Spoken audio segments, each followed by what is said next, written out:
মেষ রাশি রাশিচক্রের প্রথম রাশি। তো মেষ রাশি জাতক জাতিকাদের এই মাসে চাকরি বাকরির ক্ষেত্রে যারা আছেন তাদেরকে অতি সতর্কতা অবলম্বন করা উচিত। ব্যবসার ক্ষেত্রেও আপনাদের যারা ব্যবসায় নিযুক্ত আছেন তারাও একটু সতর্কর সাথে ইনভেস্ট করবেন বা কোনো জায়গায় নিবেশ করবেন।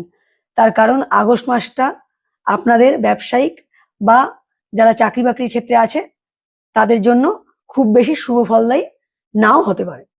তবে আগস্ট মাসে মেষ রাশির জাতকদের কিছু ভ্রমণ সংক্রান্ত আলাপ আলোচনা বাড়িতে হতে পারে বা কোথাও প্ল্যানিং আপনাদের তৈরি হতে পারে ভ্রমণ করবার বা কোথাও ঘুরতে যাবার।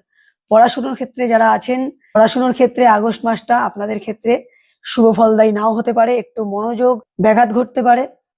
প্রেমের সম্পর্কে যারা আছেন তাদের জন্য মোটামুটি শুভ ফলদায়ী আগস্ট মাস।